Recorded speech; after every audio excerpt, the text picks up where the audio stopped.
The last section then would say, the Lord is my shepherd, I shall not want. Surely goodness and mercy shall follow me all the days of my life, and I shall dwell in the house of the Lord forever.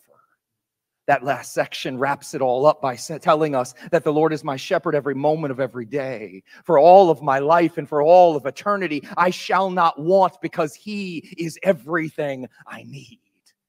See, we often just read, the Lord is my shepherd, I shall not want, and then we just keep going. But we're supposed to remember when we get to every stage of life, but the Lord is my shepherd, I shall not want. As you are young, the Lord is my shepherd, and as I get older, the Lord is my shepherd, and as I go through stages, the Lord is my shepherd. And so I meet every new part of life with this reminder, but the Lord is my shepherd, I shall not want. And if He is my shepherd, He is shepherding me. I don't have to call for the shepherd. The sheep don't ever whistle for the shepherd to come because they're in need. The sheep have this understanding that wherever we happen to be, the shepherd brought us here. And whatever we find in this place, it's because the shepherd had it for us. And whatever we will need, the shepherd will give it or He will lead us to it. But we know this about Him: the Lord is my shepherd, I shall not want.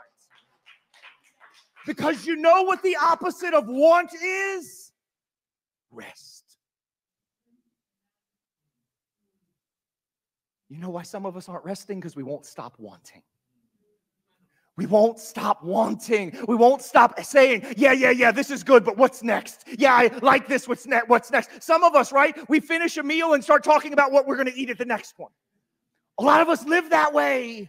We live that way where God's working in our lives and we're like, yeah, but you know what? This still hasn't happened.